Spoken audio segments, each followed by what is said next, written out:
Good morning and welcome to the Minneapolis Institute of Art. I'm Julie Holland, president of the Friends of the Institute. This lecture is part of a series sponsored by Friends of the Institute and made possible through the generous support of the Mark and Mary Goff Fitterman Fund.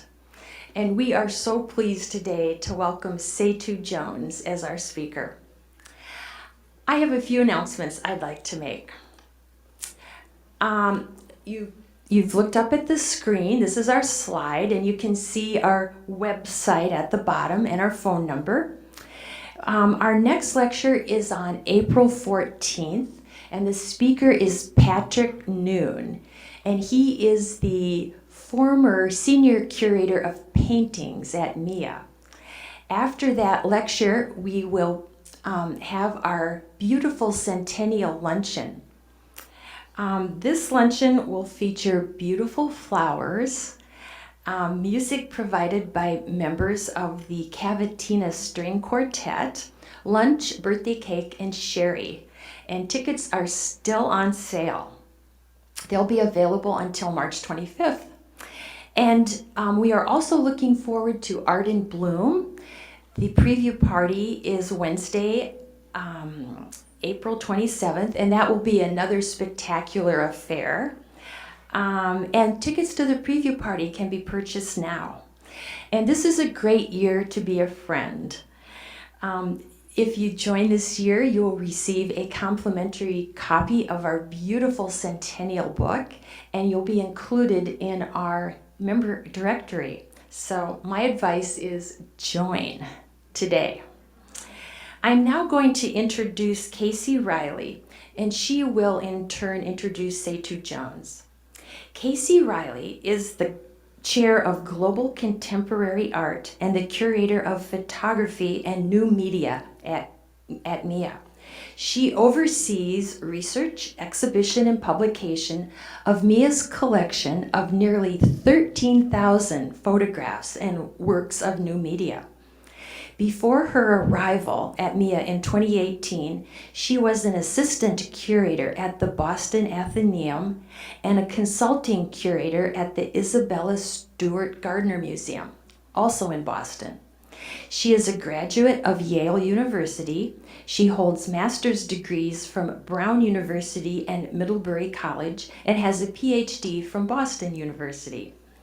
Casey is an experienced educator. She has published widely on photographic archives and collections. She has also organized exhibitions at MIA and the Bowdoin College Museum of Art. One of Casey's passions is highlighting the work of women photographers. Please join me welcoming Casey to the podium.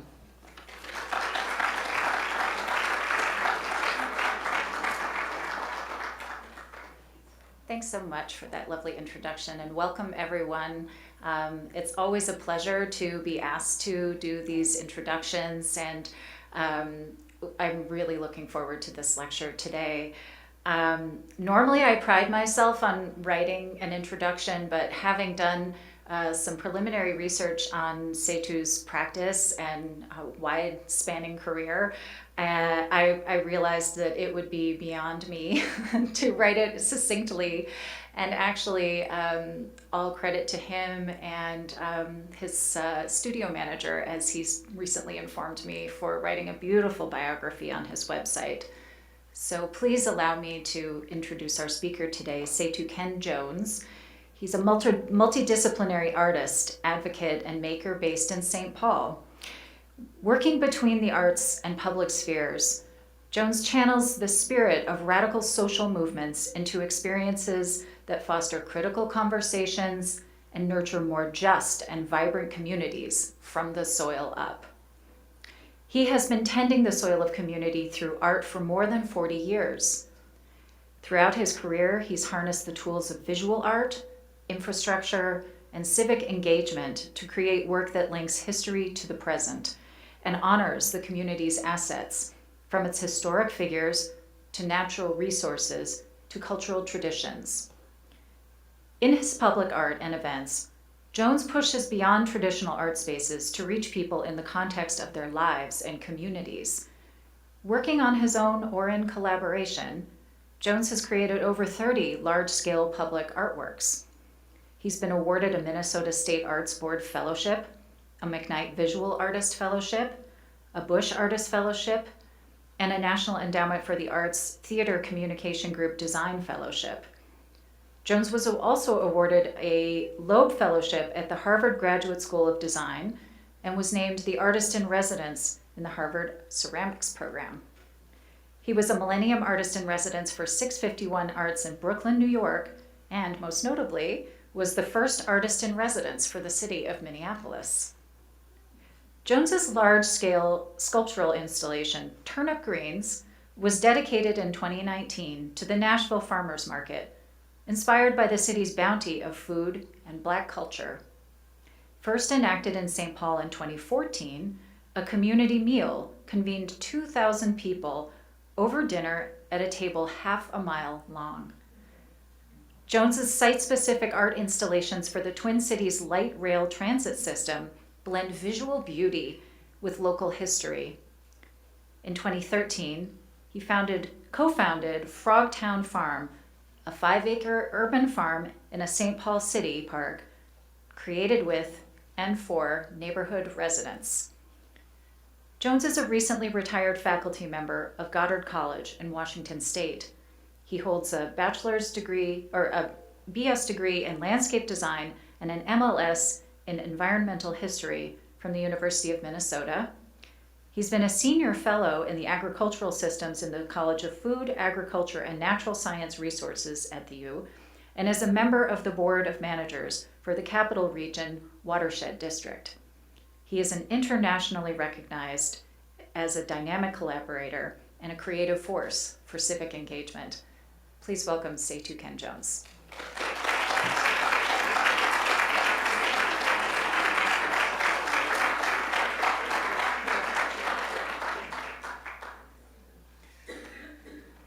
Wow, that was a lot. I warned her that I'd start putting people to sleep already with that long introduction, but thank you so much. Before I begin, I need to give a whole bunch of shout outs to a lot of the folks who are here, even in this room. First, I want to thank all of you all for your presence here right at the tail end, or what we hope to be the tail end of this pandemic. So we're not quite ready to embrace, but some of us have been already. So thank you all for coming. I need to give a big shout out to my family. One of the things that's missing in that introduction that I see this big hole is that I am also a husband, a son, a grandfather, a father, uncle, and on and on and on. And so that is this human component. Also, I need to say, initially when I was told we were going to start at 11 o'clock, I said, well, you're going to miss a lot of my family and friends who are always late. So folks were still walking in, so I appreciate that. And we need to welcome and acknowledge that as well. So a big shout out to my family. I'm going to talk a little bit about that and where all this comes from. And then, I have had this long relationship with the MIA that I'll detail here in a second. But my focus has not been on large institutions. They're part of my work plan. And so I wouldn't be here had I not gotten the invitation from Jean Ann Duratis. Jean Ann, for those of you all who don't know, and I'm not sure if folks in the Friends know, or any of her peers who have been docents here and tour guides, that Jean Ann has been a long real deal patron within the African American arts community. So she collects work, but most importantly, Jean Ann shows up. Whenever there is an opening, Jean Ann is there. And so I want all you all to know that I would not be here. Well, nobody else asked me, first of all. but Jean Ann did ask me. So I want to give a big shout out to Jean Ann. In fact, let's give her a hand. Thank you again, Jean Ann. And so today what I want to do is to talk about my work. As Casey was kind of inferring to in the introduction, my work is all over the place. You know, you could look at some of my drawings and see a distinctive style, but I work in a variety of mediums and in a variety of situations. And a lot of folks may know my name, but they don't know who I am and don't know my work. And so this is an opportunity to do that, to share my work. And also, this is a little bit of my street cred. So I'm going to show you my artwork. I'm going to talk about the inspirations in my work. And then I'm going to conclude with this next big, crazy idea that I'm embarking on, that I need your all's help on. So the last few slides will be almost like an infomercial. So, and then, but I want to share with you this work and talk a little bit about my relationship here to this place. My time here at the Institute of Arts, the Minneapolis Institute of Arts, goes back 62 years. I was just trying to think of when I was in 4th grade and came with all the other 4th graders in the Minneapolis Public Schools on our field trip here to the Minneapolis Institute of Arts. And I remember, and I still have to go by the Jade Mountain from time to time to look at it, because I can remember being eye level with it and being so intrigued with, and this is its full title here, for those of you who all don't know. And I was always intrigued with the path that these scholars took. I would follow the paths all the way around this huge piece of jade, trying to unlock its secrets along the way. You know, here's another little piece of reality. I mean, I didn't know this at the time, and we should all be aware that the time when this was collected, and at the time, T.B. Walker actually was the person that bought this piece. And he bought it from a diplomat that had traveled the world and was coming back from China with literally, I think 2 or 3 train loads full of artwork from China. And this was also done at the time when the Chinese Exclusion Act was enforced here in America. So they were not allowing new immigrants here. And I'm just kind of previewing for you all the contextual labels that we're going to have to place on a lot of the work to recognize its source, to recognize its kind of authorship as well here too. Anyway, so that's a little aside. So, my work. I have been intrigued with plants for a long time and have been using plants as a theme or a motif in a lot of my work as a way to begin to access not just culinary history, but African American history in particular. And this is a collard green shrine. a piece that I created at Project Row Houses in Houston, Texas, where a group of artists, a group of African American artists, saved an entire block of shotgun houses that were about to be demolished and transformed it into an art center that now, after almost 30 years, still brings artists to do these residencies inside these little shotgun houses. And I chose to create my first collard green shrine. And here I covered the walls with canvas, painted those things, salvaged this sofa that was laying on the boulevard in the 3rd Ward of Houston, Texas, to create this shrine.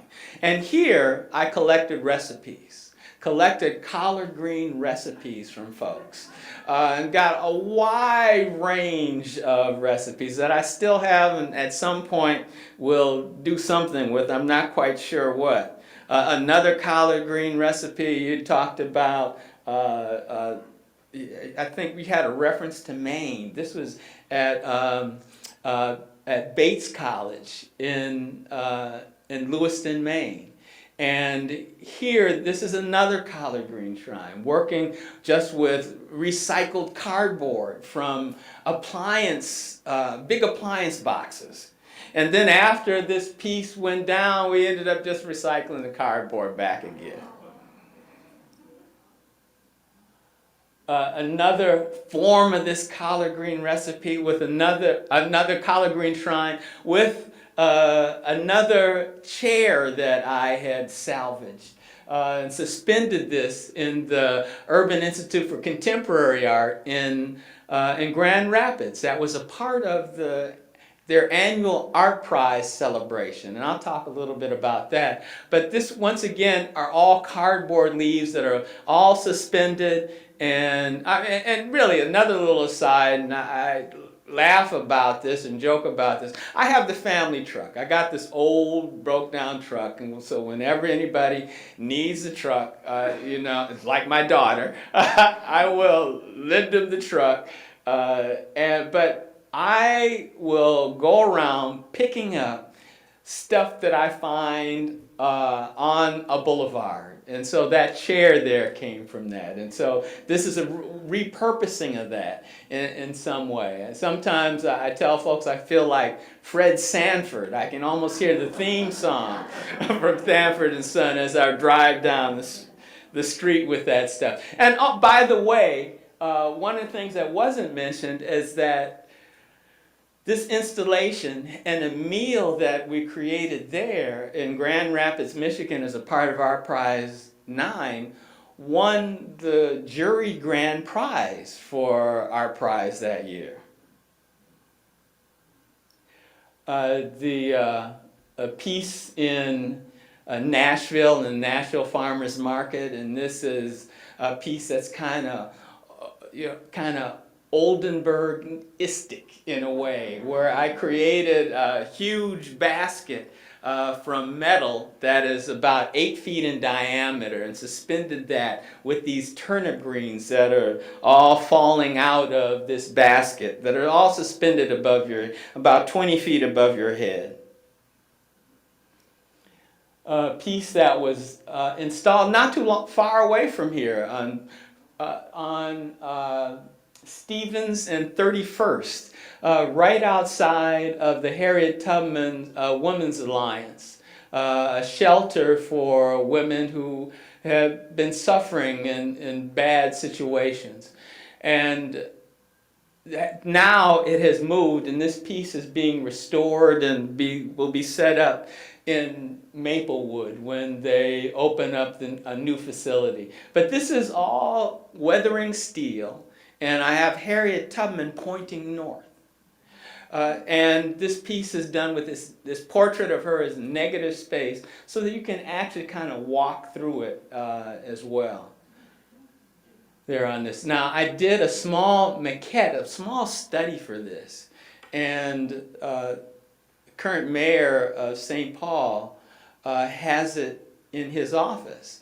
And Mayor Carter was teasing me because now every time you see, and so like next time you see him in an interview, you'll see this piece in the background. And so he laughs and says, well, I'm going to be known as the guy in Harriet Tubman's armpit.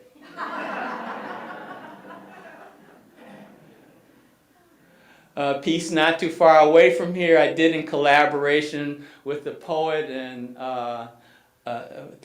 with the poet George Roberts, who created the Homewood Studios in North Minneapolis. And this is just one part of a piece that we worked on together, called it Sedimentary. Worked on it with students from North Community High School. And it was a welcome into the library at Sumner Community Library. Sumner Community Library, by the way, is where my mother took my sister and I when we lived in what we called the projects, when we lived in the Sumner Field homes. She would take my sister and I to the library and borrowed books from there and taught us how to read before we went into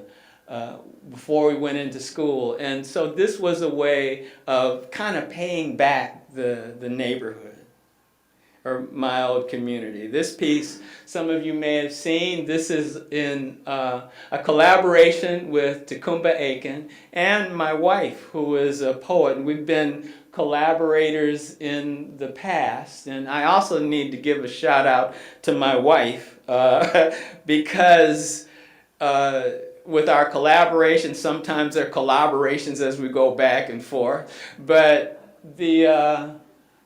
without that love and support, I wouldn't even be standing here today. She has collaborated with me on a number of projects, and this piece is actually an outgrowth of a set of sculptures that we created over 20 years ago, maybe almost 30 years ago, for the city of Minneapolis, that are part of the Nicollet Mall. So these are these surprises, these bronze shadows.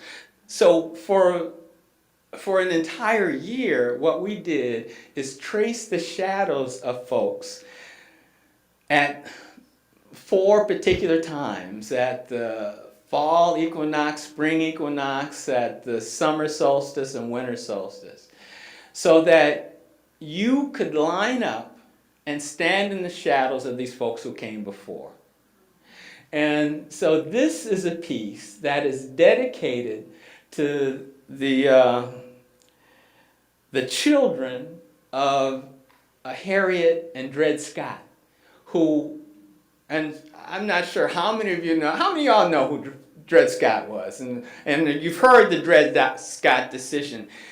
He sued for his freedom, claiming that, and this was before the Civil War, claiming that because he had lived in free territory that included Minnesota, he was brought here by a surgeon that served at Fort Snelling, had claimed that because he had lived here in free territory, he was therefore free. Now, my wife really feels, and there's evidence to point this out, that Dred Scott probably would not have filed that himself had it not been for his wife. His wife was concerned about their children growing up in slavery. Did not want that to happen. And so she's the person that really pushed Dred Scott to come up with some sort of solution. And so she created this poem. It's just an example of some of the poems that are embedded in some of the work that we've done. And what you may not see, and this is like a spoiler, is that she created that poem so that is exposed. Another piece to another woman who had been enslaved, and he came here to Minnesota and fought for her freedom. Oh, and I should also say that, Dred Scott's case went all the way to the Supreme Court in 1857, one of the worst decisions that the Supreme Court has ever made, at least till now, one of the worst decisions that they had ever made was saying that Dred Scott was not only still a slave, but had no rights that the Constitution had to respect. Also, as a part of this installation at Walker Arts Center, I didn't even say that, at Walker Arts Center's sculpture garden are a set of shadows. There's one shadow that is rain activated, that you only see when it rains. It has to be reinstalled. We're working on reinstalling it again this year. It contains a poem by Kirk Washington, who was one of the folks that Tecumseh and I mentored, who died in a horrible automobile accident several years ago. And so this piece is dedicated to him with his shadow pointing to the north side. A piece here that you'll see as you drive at 65 miles an hour underneath the 40th Street pedestrian bridge. And this is a portrait of the neighborhood. While I was born in North Minneapolis, I grew up in South Minneapolis, and I can remember the freeway coming through. That freeway expansion went through 1,500 communities across the country. And primarily African American communities inside many large cities. And came through three different communities here, three different African American communities here in the Twin Cities, and one of them was the South Side. And I can remember still when that happened, and so this was an opportunity to pay homage to the homes that were lost right there. There's a great exhibit up now just down the street at the Hennepin County Museum, or Hennepin, what's it called, the Hennepin County Museum? Hennepin History Museum, right down the street, that focuses on the displacement caused by the freeway construction that came through South Minneapolis. Oh, this is also an opportunity for me to give a big shout out to my bike club. There are a couple folks here who are members of the bike club, and a Major Taylor Cycling Club of Minnesota. And you know, one of the things that I haven't talked about or wasn't planning to, and at some point we're going to have to do, it just made me pause, is that I've been creating jerseys for designing jerseys for the club for almost 20 years. We could do an exhibit of just our jerseys now. But I want to give our folks here from Major Taylor Cycling Club who showed out when this piece was dedicated this past fall. Group of paintings, and I want to talk a little bit about scale too. I've been doing a whole set of, and this is my studio work. I still produce work inside my Frogtown studio. It's a storefront that my wife and I renovated 25 years ago. We live upstairs and have studio space downstairs. And so I still create this work inside my studio. And I've been doing a whole set of self-portraits, imagining myself in these positions and situations and histories that African American men have faced for the last 400 years in America. One portrait is of me enslaved, another is of me and the Great Migration, another of me is in the hands up. And these pieces are at least are between 8 and 9 feet tall. Another piece here that is a drawing, a graphite on paper, and this piece is about 9 feet long as well. So a little bit smaller than what we see here. And another portrait of me laying in the pavement, who knows how, and with those feet there. And I also need to give a shout out to a dear artist, and I'm going to be doing this throughout here. An artist that we lost in December, Bill Cottman, a grand photographer whose work that we should know more about. And Bill took a whole set of self-portraits over a long period of time with just his feet exposed. And so this is kind of a tribute or homage or a reflection on those portraits. A group of pieces here, I mean, right now near the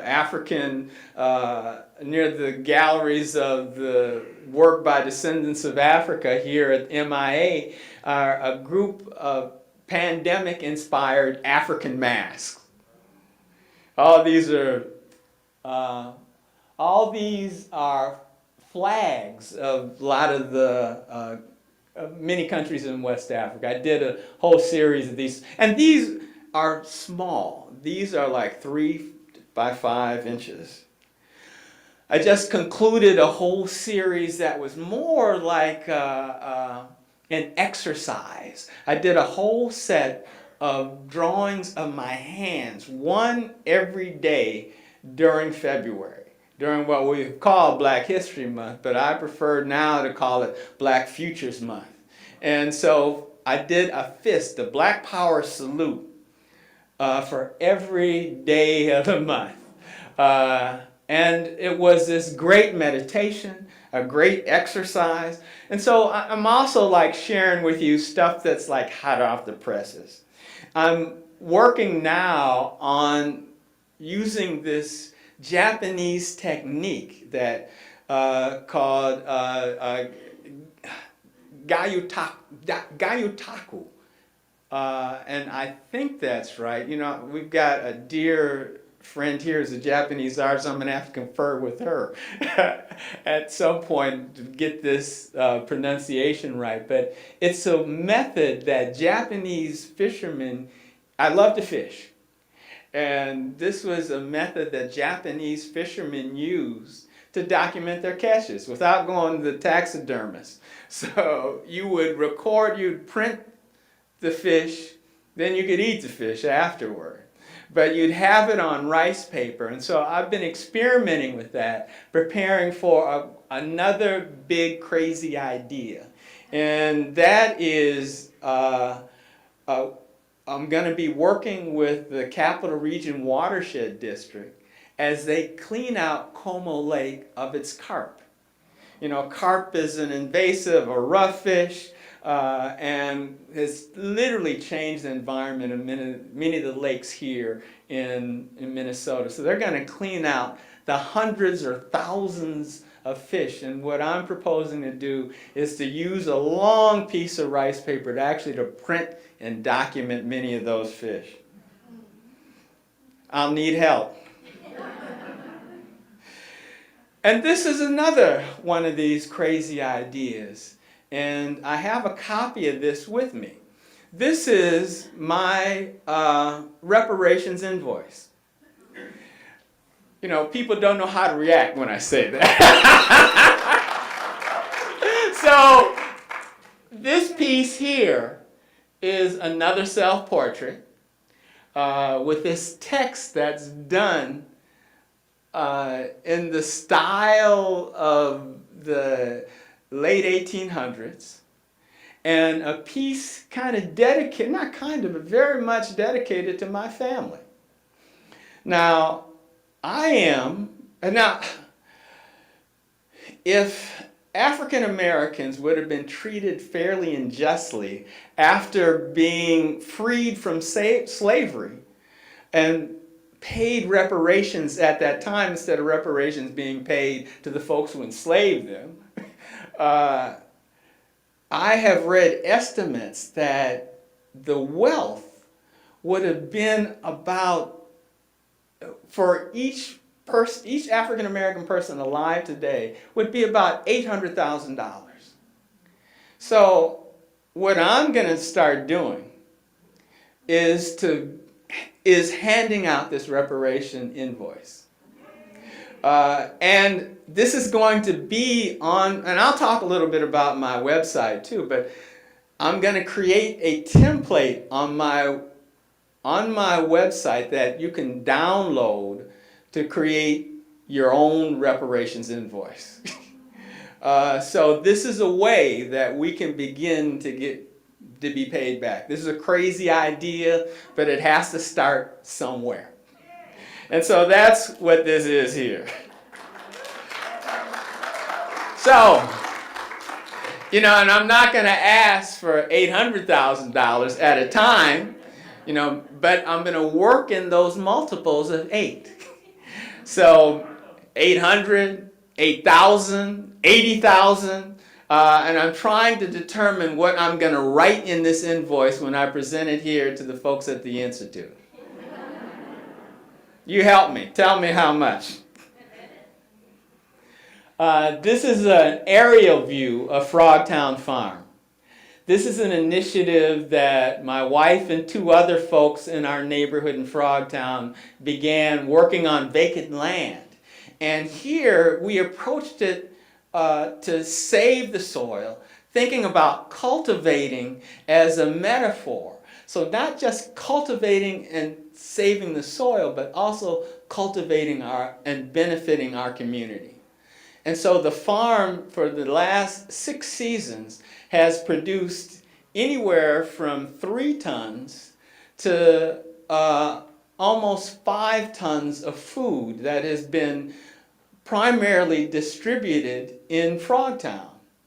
And you can see that we've approached the land recognizing all the folks who came before. This land was originally Dakota land. And then it became land that the Sisters of Good Shepherd owned and had a huge convent on. And then after that, it was owned by Wilder Foundation. And when Wilder Foundation moved out the site, the land stood vacant. We came up with this idea to create a park and farm. And this is the way that we approached it. We approached it as working with the land and landscape and literally sculpting the land.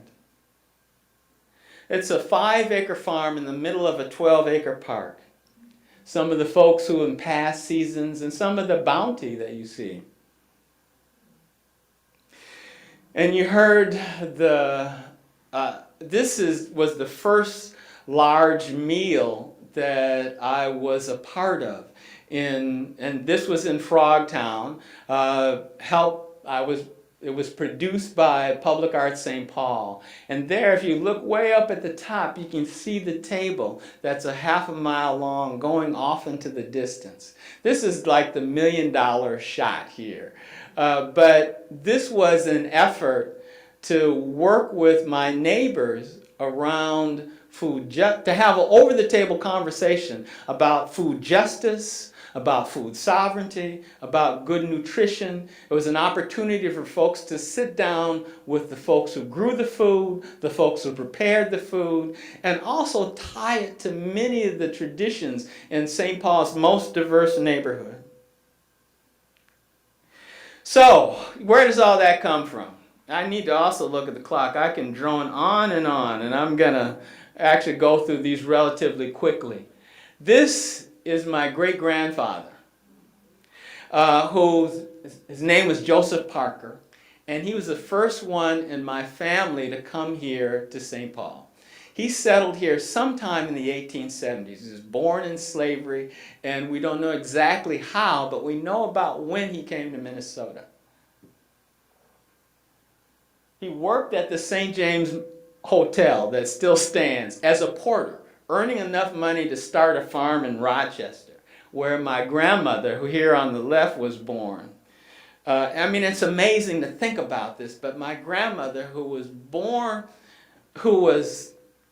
father had been born in slavery, was that close to me. Now how close that is in our history. And my grandfather,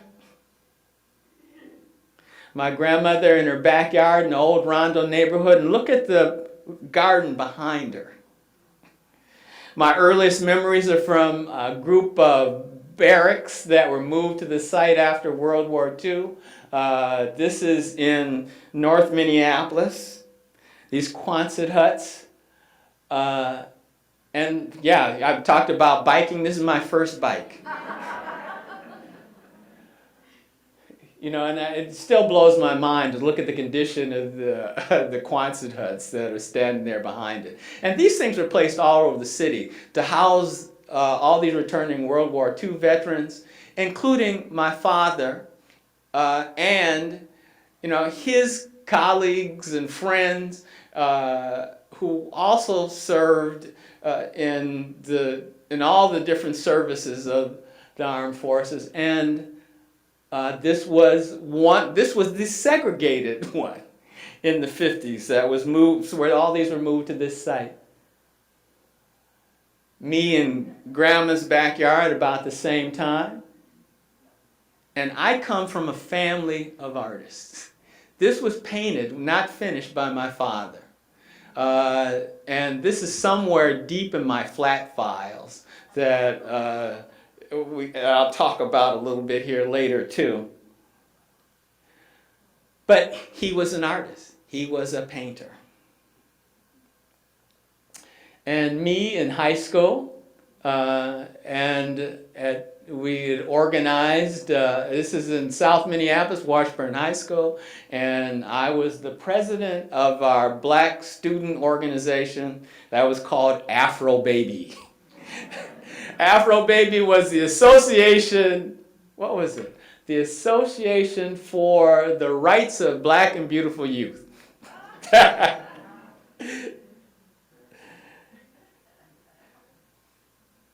Now, y'all know who this is? Some people, heard some people say, yeah, but this is like our collective icon, our collective ancestor, one of them. I had an auntie that called me Little George Washington Carver.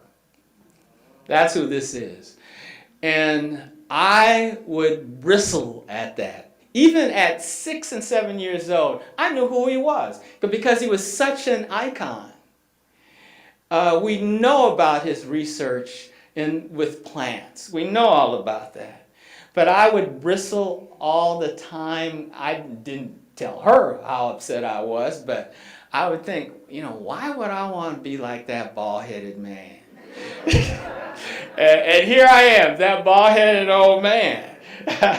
But what I didn't know, and what a lot of folks don't know, one of his, we know about all of his research, but one of the things that we don't acknowledge is that he was one of the fathers of the Extension Service in the U.S. He really was committed to training and educating farmers throughout the South, both black and white, with relatively new techniques, based a lot on his research. This was it was the agricultural wagon that brought these plant samples, examples, and of all these different techniques that he had developed. But what a lot of folks don't know is he was a painter, and he was a painter first. But my auntie knew that. And here was a person that combined this interest in nature and with art. In fact, this was from the 1890s here, this portrait here, and this is the painting, and he was an artist long before he was a scientist. Not to say that the two can't go hand in hand. In fact, this particular piece here, he's standing here as an old man, was in the 1893 World Exposition and won an award.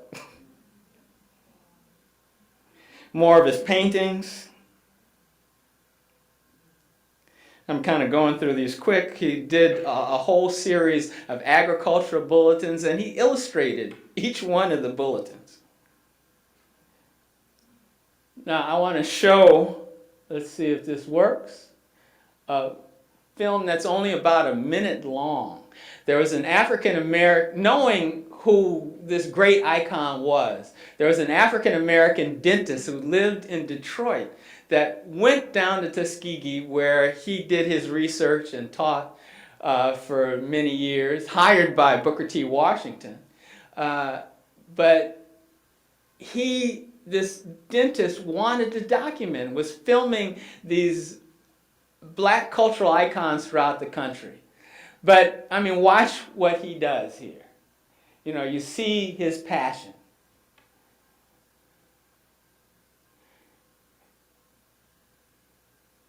He was a textile artist as well. He was a master in textiles, not only figuring out ways to harvest the materials and use these materials, but also could do these detailed works. So he did lace, crochet, and this is at the archive in Tuskegee, and these are all paint samples. That's where the title of this comes from. 73 stains he created using natural materials just around him. Working with soils, working with the plants.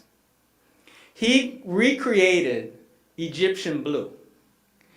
You know, blue, and I could go on and on talking about blue, we'll talk a little bit more about it, but this color blue would pop up from time to time throughout Western art history and throughout world art history. And it was originally developed by the Egyptians. And George Washington Carver, with all of his grand inventions, only patented about 5 things. And one of them was the process to create Egyptian blue. So you can see that blue here. This is work by Terry Adkins, who passed not too long ago. Multidisciplinary artist, is also a musician, but he wrote and received a lot of the recipes to create these stains. And this was from an exhibition that he did, and these are some of the blues as well as this blue here by Jason Moran. Jason Moran, fantastic musician, and this is from a show in 2020 where he used those blues. I used these blues for a billboard that stood over George Floyd Square. And so I created this blue and actually this is a blues for 2 Georges. This image here is from a stencil that is on my website that I use as a free download to folks so they could recreate that image over and over again as a stencil. And so these next slides here, I want to talk about parts of reparation and what reparations are and could be. Part of this is, and memory. You saw that image where I asked folks to remember. So this, some of you may recognize this. These are the ruins of the Hiawatha Lake Post Office that was destroyed in the uprisings that happened after the death of George Floyd, or the murder of George Floyd. And if you look, you can see an orchard, the neighborhood on this leftover triangle of land, years ago planted an orchard. So after this, and now this building has been demolished, so it's just vacant land there. But the folks had the foresight to claim that, to reclaim that. And so here's an opportunity for reconciliation, for repair, and to reconstitute. So I harvested some of the pears from the fruit trees that are there, cherry trees, apple trees, and from those pears made a tart to show, at least as a demonstration, on how we can move forward and move ahead, taking taking some of the horrors that are presented to us on a day-to-day, and our day-to-day lives, and transforming them into something that's positive. So on memory, and this is where I'm going to end, and this is where I need your help. I've got this initiative that, actually let me back up. You know, I mentioned Bill Cottman. I can go on and on and on and mentioning the names of artists who have passed on, whose names unfortunately are being erased from our history books. We need to claim those. We need to resurrect those names. We need to figure out ways and methods of preserving those legacies that are sometimes lost with time. You know, I was fortunate to be mentored by many African American artists who were part of the Harlem Renaissance, this national movement, this national rebirth of African American culture in the 20s and 30s. I was fortunate to be at the tail end of many of their lives, and they share right down the street here on 3rd Avenue in Franklin was a studio of John Lutz, John C. Lutz. Fantastic painter, and I bet you there's no one here who knows who he is. I know these names. It's just like the photographs that we inherit from our parents. If we don't identify those folks on the back, leaving it to our kids, they won't know. So we have to make sure that those histories are intact. And so we came up with this initiative called the Black Gate. And I want you all to help me open the doors to this. So I've been working with an architectural firm. I've been working with fundraisers. I've been working with a team of individuals to establish this institution that will have a studio, 2 apartments above it, and a place for my library as well too. My wife and I have not wanting, I know we're going to leave a mess to my kids, but I'm trying to at least clean up some of that mess. My wife and I have been working with an estate planner, plotting and planning and creating a trust that will create this thing. Now, this was a photo illustration that was created by the architect. They created it almost like a gallery space, but it'll be more of a workspace. And if you look up in the window there, or through the window in the far right, you'll see books on a shelf, or on shelves there. So that will be where my archive will be housed. Not wanting to leave it up to the Historical Society or even the Institute of Arts to come up with a plot and plan for. Wanting it to be accessible to folks. And so over time, you're going to hear more and more and more about the Black Gate. And so that's my information, that's my infomercial, and that's my message. You know, I could do like the infomercials and say, and wait, there's more, but I want to leave that more to you all here. So it's time for questions here. Thank you.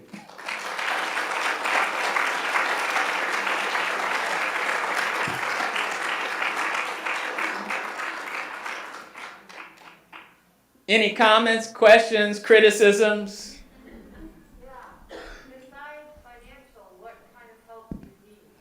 Organizational support letters. I have never did I think about myself as a developer.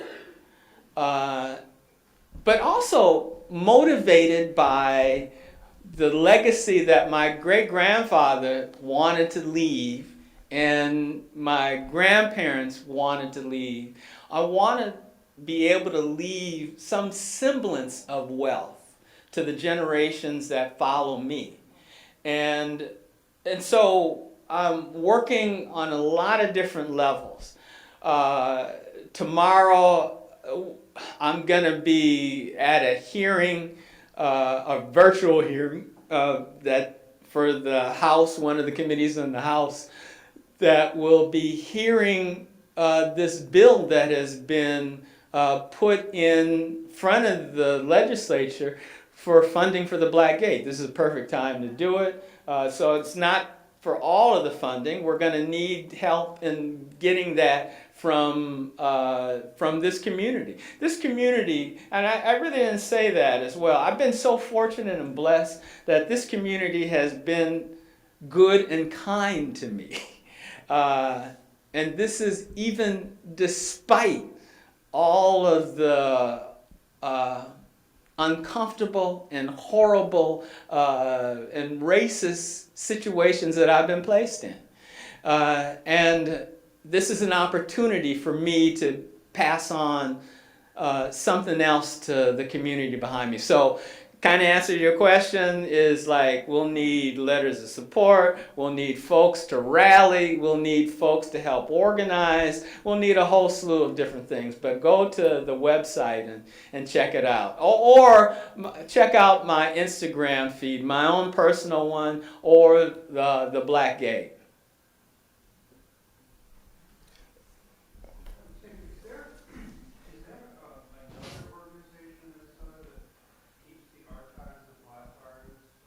No, and I'm glad you mentioned that because it's so key and so critical that that happened, that we have helped form a coalition of a group of organizations that applied for and received a grant from the State Historical Society, a little bit of money from the Ford Foundation, and this coalition is looking at ways, templates, ideas, suggestions on how to ensure that legacy, how to create this archive. So we're working, the Black Gate, Seitu Jones' studio, is working with Minnesota African American Heritage Museum and Gallery, Eastside Freedom Library, In Black Ink, a local African American publisher, Pillsbury House, and Million Artists Movement, to work to establish something. Right now, this is part of a nationwide movement. There are folks, black folks, all over the country who are thinking about legacy and who are working toward creating archives in different places, small archives, private archives. There are enough black folks now who are working for the Smithsonian as curators and programmers, who are even rethinking the way that the Smithsonian has collected. So thank you for asking that question. Hi, two questions. First question, I was at the outdoor event with my friend and client, James Baker, and I'm wondering, do you have any plans to do something similar around the George Floyd Memorial? Second question, do you work with any charter schools to teach children or private companies to produce art? So two questions. Yeah, and yeah. But with conditions. You first asked about George Floyd Memorial. There are a group of caretakers who have been collecting little bits and pieces of ephemera and holding on to those, working with real deal art conservatives, actually working with the folks right downstairs here, working with the Midwest, what's it called, the Midwest what? Art Conservation Center. The Midwest Art Conservation Center. They've been working, folks who live and work and have been concerned with carrying out and preserving that legacy, have been storing a number of these elements at Pillsbury House and looking for another home that might be more permanent for all of these things, from big billboards to small little notes that folks have written. So that's one answer, and then the thing I haven't shared with you are the number of commissions that I've worked on, both private and public. And yes, I mean, to help pay for this thing, I got to keep working. I mean, most of my friends who are retirement age have stopped working, but I got to keep working. But that's part of my passion too. And then I was in education for a long time, was a part of a couple different artists in schools programs, and then taught in an MFA program for a long time. So education is very near and dear to me and something I need to pass on. But I also have passed on a bulk of that work to folks who are behind me, who are much more passionate and don't need to fish as much as I do.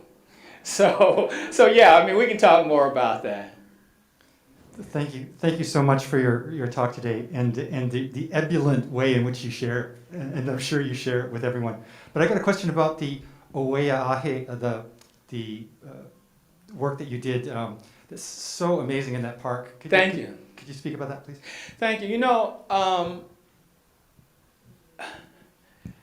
In addition to the reparations invoice that I'm going to present to the MIA, the MIA also needs to be thinking about maybe giving up some land. I mean, you had mentioned a project that I had worked on years ago. And I have also mentored a number of indigenous artists in speaking the language of public art and sharing that as much as I can. The piece that he described is on what folks call Pilot Knob. It's in right across the river from the airport in Fort Snelling, and it was called Pilot Knob by riverboat captains because they would look up at this thing and that was a navigational tool for them. But the Dakota for generations had used that as a burial site. In fact, it is surrounded by a cemetery, a Christian cemetery, and this is in Inver Grove Heights. But I worked with Mendota Mid-Walkenton community to design and create a set of benches that form a circle, a set of 7 benches that represent the 7 fires of the Dakota. All of the Dakota, that there are 7 groups of Dakota, 7 Dakota nations here in the upper Midwest. And they always had this vision of bringing together all of those folks at that particular site. So that's what that piece is. Anything else? One last question. Speak a little bit more about why you called it the Black Gate. Oh, yeah. And I laugh, and I also recognize the movement now to capitalize black.